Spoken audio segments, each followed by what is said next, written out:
नमस्कार बच्चों, मैं ममता उपाध्याय।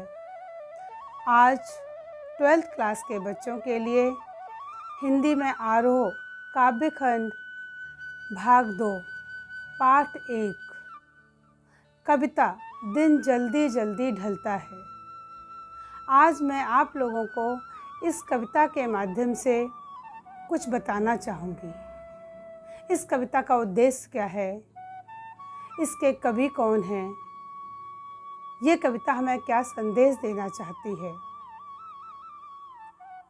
इसे बताने से पहले इस कविता का पहले सस्वर वाचन करते हैं। देखिए,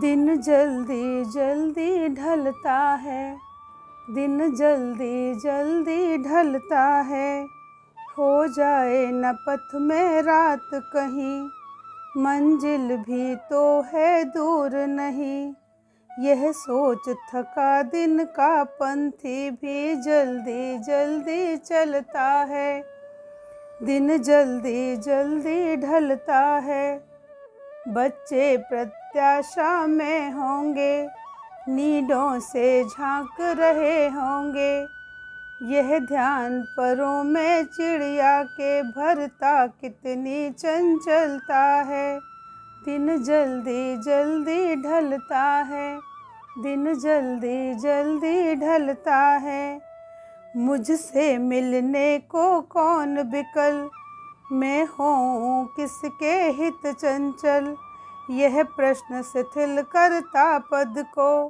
भरता उर में बिहवलता है, दिन जल्दी जल्दी ढलता है, दिन जल्दी जल्दी ढलता है।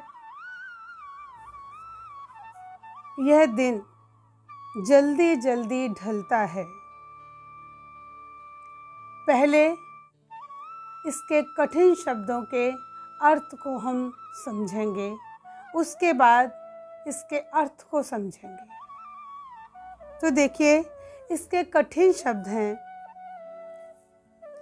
पथ मीन्स रास्ता, मंजिल मीन्स लक्ष्य, पंथी मीन्स यात्री, ढलता समाप्त होता, प्रत्याशा आशा, नीड मीन्स घोंसला, पथ मीन्स रास्ता, पंख पर मीन्स पंख है, चंचलता मीन्स अस्थिरता, बिकल मीन्स व्याकुल, हित लिए वास्ते, मतलब हित मीन्स किसके लिए जो कहते हैं या किसके वास्ते, चंचल मीन्स क्रियाशील, शिथिल मीन्स ढीला, पद मीन्स पैर, उर मीन्स हृदय, बिहवलता मीन्स बेचैनी या आतुरता। अब हम पहली 4 लाइनों के अर्थ को जानेंगे, इसके बारे में जानेंगे। हो जाए न पथ में रात कहीं, मंजिल भी तो है दूर नहीं, यह सोच थका दिन का पंथी भी जल्दी जल्दी चलता है, दिन जल्दी जल्दी ढलता है। यह कविता हमारी निशा निमंत्रण शीर्षक से ली गई है। इस कविता के कवि हरिवंश राय बच्चन जी हैं। इस कविता में उन्होंने ये बताना चाहा है कि दिन का समय शीघ्रता से चलता है और रात का बुलावा आ जाता है। कवि निशा निमंत्रण द्वारा मानव को अपने लक्ष्य की ओर बढ़ने का संदेश देते हैं। कवि का कहना है कि दिन का समय बहुत शीघ्रता से चलता है और रात होने लगती है। अपने घर से गया हुआ व्यक्ति जो दिन में ही शीघ्रता से अपनी मंजिल पर पहुंचना चाहता है, वह यात्री यह सोचकर कि कहीं रास्ते में रात न हो जाए, जबकि वह अपनी मंजिल से कुछ ही दूर पर है, इसलिए वह सारा दिन थका हुआ होने के बावजूद भी जल्दी जल्दी अपने कदम रखते हुए आगे बढ़ता है। अर्थात हर व्यक्ति यह चाहता है कि कठिनाइयों या माया के चक्कर में पड़ने से पहले हम अपने जीवन के लक्ष्य को प्राप्त कर सकें और अपनी प्रसिद्धि को पा सकें। इसमें कवि के कहने का माध्यम एक भाव सौंदर्य के माध्यम से, इसका भाव सौंदर्य है जीवन के लक्ष्य को प्राप्त करने के लिए विलंब न करने का संदेश दिया है। हमें जो काम करना है उसे अतिशीघ्र करना है, उसमें देरी नहीं करनी है। कहते ना, काल करे सो आज कर, आज करे सो अब, पल में परलय होएगी बहुर करेगो कब। इसलिए हमें अपने लक्ष्य को प्राप्त करने के लिए देरी नहीं करनी चाहिए। थके हुए होने के बाद भी लक्ष्य हमारा नज़दीक है तो थकान दूर हो जाती है। इसका शिल्प सौंदर्य देखिए, साधारण आम बोलचाल की भाषा है। इसमें अनुप्रास अलंकार है, पुनरुक्ति प्रकाश अलंकार है, जल्दी जल्दी ढलता है। तो जल्दी जल्दी दो बार आया है, इसलिए पुनरुक्ति प्रकाश है। अनुप्रास अलंकार भी है। इसके द्वारा इस कविता में सुंदरता आई है। इसमें तुकबंदी ज्ञता का गुण विद्यमान है, क्योंकि तुकबंदी के कारण ही हम इसको गा सकते हैं। साधारण शब्दों में गंभीरता का संदेश कवि ने प्रभावपूर्ण ढंग से दिया है। वर्णनात्मक पद्धति का सुंदर प्रयोग है। हम इनमें से क्वेश्चन आंसर भी छांट सकते हैं, जैसे कि आपके बोर्ड में आते हैं। बोर्ड परीक्षा के माध्यम से आपका इतना पैराग्राफ दे देते हैं, इसके क्वेश्चन भी देते हैं, तो आप भी ऐसे ही छांट सकते हैं। मैं कुछ क्वेश्चन आंसर आपको बताती भी हूँ इन 4 लाइनों के माध्यम से। जैसे देखिए, हो जाए न पथ में, यहाँ किस पथ की ओर कवि ने संकेत किया है? इसका आंसर होगा, हो जाए न पथ में के माध्यम से कवि अपने जीवन पथ की ओर संकेत कर रहा है, जिस पर वह अकेले चल रहा है। अगला क्वेश्चन, पथिक के मन में क्या आशंका है? इसका आंसर होगा, पथिक के मन में यह आशंका है कि घर पहुंचने से पहले कहीं रात न हो जाए, रात्रि के कारण उसे कहीं रुकना न पड़ जाए। ऐसे ही तीसरा क्वेश्चन भी इससे छट सकता है, पथिक के तेज चलने का क्या कारण है? आंसर है इसका, पथिक के तेज चलने का कारण क्योंकि शाम होने वाली है, उसे अपना लक्ष्य बिल्कुल पास में ही नजर आ रहा है। रात न हो जाए इसलिए वह जल्दी जल्दी चलकर अपनी मंजिल तक पहुंचने का प्रयास कर रहा है। अगला क्वेश्चन, कवि दिन के बारे में क्या बताता है? तो कवि कहता है कि दिन जल्दी जल्दी ढलता है। दूसरे शब्दों में समय परिवर्तनशील है, वह किसी की प्रतीक्षा नहीं करता। ये आपके 4 लाइनों का अर्थ है। अब इसका दूसरा पैराग्राफ है, बच्चे प्रत्याशा में होंगे, नीडों से झांक रहे होंगे, यह ध्यान परों में चिड़िया के, भरता कितनी चंचलता है, दिन जल्दी जल्दी ढलता है।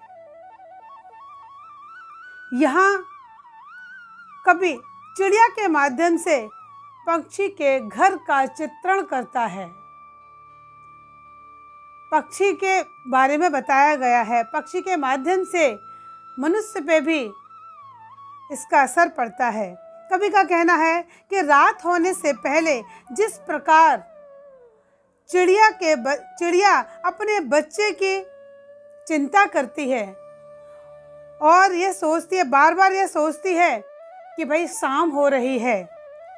कहते बच्चे प्रत्याशा में होंगे, नींदों से झांक रहे होंगे। जब चिड़िया सुबह सुबह निकलती है और स्वयं चुगने के लिए और अपने बच्चों को दाना लेने के लिए, उस समय जब ये देखती कि संध्या होने वाली है, शाम हो रही है, तो उसे चिंता होती है कि मेरे बच्चे मेरे इंतज़ार कर रहे होंगे, मेरी आशा में बैठे होंगे, और कि मेरी माँ आ रही होगी, हमारे लिए दाना लाएगी। और ये सोचते हुए कि घोंसले से बार बार झांकते हैं, बार बार झांकते और मेरा इंतज़ार करते हैं। यह ध्यान परों में चिड़िया के भरता कितनी चंचलता है। और जब ये बात चिड़िया को ध्यान में आ जाती कि मेरे बच्चे मेरा इंतज़ार कर रहे होंगे, तब उसके छोटे छोटे पंखों में चंचलता आ जाती है और वो भी अपने बच्चों के पास समय से पहले ही जाना चाहती है, रात ना हो जाए, इसलिए वह जल्दी जल्दी चलती है। सोचते हैं दिन जल्दी जल्दी ढलता है, कि दिन बहुत जल्दी ढल जाता है, दिन रात ना हो पाए तब तक मैं अपने बच्चों के पास पहुंच जाऊं, ऐसा वो भी प्रयास करती है। देखिए इसका भाव सौंदर्य है, बच्चों का आशा के साथ अपने पिता का इंतज़ार करना या माता का इंतज़ार करना तथा यात्री का शीघ्रता से अपनी मंजिल तक पहुंचना। यहाँ पर दृश्य बिंब के माध्यम से इसको प्रस्तुत किया गया है। हमारे बिंब तो वैसे कई होते हैं, लेकिन हम मोस्टली 3 बिंबों का प्रयोग ज़्यादातर करते हैं। दृश्य बिंब है, श्रव्य बिंब है और स्पर्श बिंब है। तो यहाँ पर दृश्य बिंब का वर्णन किया गया है, दृश्य बिंब के आधार पर है।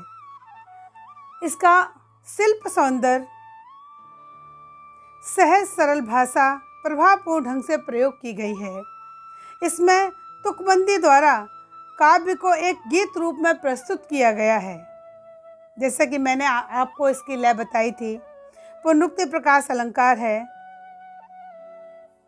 साधारण स्पष्ट उदाहरण द्वारा कवि ने प्रकृति के नियम के साथ गंभीर विचार प्रस्तुत किया है। हम इनके माध्यम से भी क्वेश्चन और आंसर निकाल सकते हैं। जैसे मैंने पहले पैराग्राफ के क्वेश्चन बताए थे, मैं इसके भी आपको बताए देती हूँ। जैसे देखिए, बच्चे किसका इंतज़ार कर रहे हैं तथा क्यों? इसका आंसर होगा, बच्चे अपने माता पिता के आने का इंतज़ार कर रहे हैं, क्योंकि उनके भोजन इत्यादि की पूर्ति तभी होगी जब वो आ जाएंगे, इसलिए इंतज़ार कर रहे हैं। अगला है, चिड़ियों के घोंसले में किस दृश्य की कल्पना की गई है? इसका आंसर है, उत्तर है, कभी चिड़िया के घोंसले में उस दृश्य की कल्पना करता है जब बच्चे माता पिता की प्रतीक्षा में अपने घरों से या घोंसलों से झांकते हैं। तीसरा है, चिड़ियों के परों में चंचलता आने का क्या कारण है? इसका उत्तर, चिड़ियों के परों में चंचलता इसलिए आ जाती है क्योंकि उन्हें अपने बच्चों की चिंता में बेचैनी हो जाती है। वे अपने बच्चों को भोजन और स्नेह व सुरक्षा देना चाहते हैं। अगला है, इस अंश से किस मानव सत्य को दर्शाया गया है? तो देखिए, इस अंश में कभी माता के वात्सल भाव का सजीव वर्णन को दर्शाता है, क्योंकि प्रत्येक माँ को अपने बच्चों की चिंता होती है और प्रेम उमड़ता है, क्योंकि इसमें वात्सल और प्रेम का वर्णन विशेष रूप से किया गया है। अब आपका तीसरा पैराग्राफ, तीसरे की पंक्तियां, मुझसे मिलने को कौन बिकल, मैं हूँ किसके हित चंचल, यह प्रश्न शिथिल करता पद को, भरता उर में बिहवलता है। दिन जल्दी जल्दी ढलता है। देखिए, यहाँ पर कवि इस गीत के माध्यम से उनका जीवन कुंठा तथा प्रेम की व्याकुलता से बेचैन है और अकेलापन वह महसूस कर रहा है कि वह अकेला है।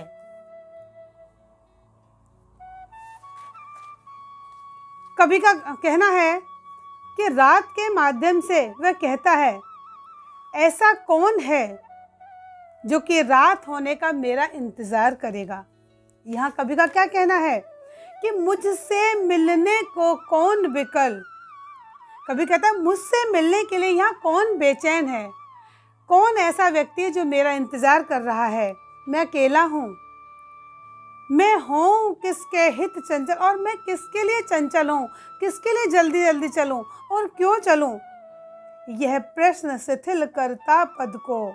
और जब उसके मन में ये बात आ जाती है कि मैं किसके लिए बेचैन हूँ, किसके लिए चंचल हूँ, क्यों जाऊँ मैं, और ये जब उसके मन में बात आ जाती है तो उसके पैर शिथिल हो जाते हैं और धीमे सोचता है, और उसके पैर जल्दी की जगह और धीमे हो जाते हैं कि मेरा तो मेरे घर में कोई इंतज़ार नहीं कर रहा, इसलिए उसके पैर शिथिल हो जाते हैं। भरता उर में बिहवलता है, और उसके हृदय में बेचैनी भर जाती कि मेरा इंतज़ार करने वाला कोई नहीं, मैं किसके लिए चंचल हूँ, किसके लिए घर जल्दी जाऊँ। और ये बात जब उसके मन में आ जाती है तब उसके पैर शिथिल हो जाते हैं, धीमे हो जाते हैं, और उसके हृदय में बेचैनी भर जाती है। दिन जल्दी जल्दी ढलता है, और दिन बहुत जल्दी जल्दी ढल जाता है, क्योंकि यहाँ दिन जल्दी जल्दी ढलने का मतलब है रात्रि का आना, अर्थात अंधकार रूपी दुख का होना। और दुख का समय बहुत लंबा लगता है। देखिए, यहाँ जो भाव पक्ष है, इसके माध्यम से कवि क्या संदेश देना चाहते हैं कि रात का अंधकार रूपी दुख का कोई, जो रात का अंधकार है उसको कोई भी ग्रहण करना नहीं चाहता। यदि कोई करता भी है तो बहुत व्याकुल होता है और बेचैन होता है, इसलिए रात्रि को अर्थात परेशानी को कोई भी लेना नहीं चाहता है। इसका काव्य सौंदर्य, इसमें भी इसकी भाषा आम सरल बोलचाल की भाषा है। साहित्यिक रूप इसका दिया गया है तुकबंदी, नाद सौंदर्य कविता में एक गीत रूप प्रस्तुत करता है। इसमें प्रश्नात्मक शैली है। मुझसे मिलने को कौन विकल, यहाँ प्रश्न पूछ रहा है, तो यहाँ पर प्रश्नात्मक शैली है, विस्मयात्मक शैली भी है। इन दोनों का सुंदर समन्वय है। अनुप्रास अलंकार है। दिन जल्दी जल्दी ढलता के माध्यम से पुनरुक्ति प्रकाश अलंकार भी है। इसमें तत्सम शब्दावली का भी प्रचुर मात्रा में प्रयोग किया गया है। देखिए, इसमें से भी हम क्वेश्चन आंसर निकाल सकते हैं। जैसे देखिए, कवि के मन में कौन कौन से प्रश्न उठते हैं। तो कवि के मन में प्रश्न उठते हैं कि मेरी कौन प्रतीक्षा कर रहा है, वह किसके लिए चंचल होकर कदम को आगे बढ़ाए। अगला है, कवि की व्याकुलता का क्या कारण है। आंसर है इसका, कवि के हृदय में व्याकुलता है क्योंकि वह अकेला है। प्रिय के वियोग की वेदना और व्याकुलता से वह परेशान है। तीसरा है, कवि के कदम शिथिल क्यों हो जाते हैं। कवि अकेला है, उसका इंतजार करने वाला कोई नहीं है। ये चीज़ उसके मन में जब आती है तो उसके कदम स्वयं ही शिथिल पड़ जाते हैं, अर्थात धीमे हो जाते हैं। अगला है मैं किसके हित होऊं चंचल का भाव स्पष्ट कीजिए। मैं किसके हित चंचल होऊं का आशय है कभी अपनी पत्नी से दूर हो, अकेला जीवन बिता रहा है, उसकी प्रतीक्षा करने वाला कोई नहीं है, इसलिए वह किसके लिए बेचैन होकर घर जाने की चंचलता दिखाए। ये कविता का अर्थ आपको समझ में आया होगा। धन्यवाद बच्चों।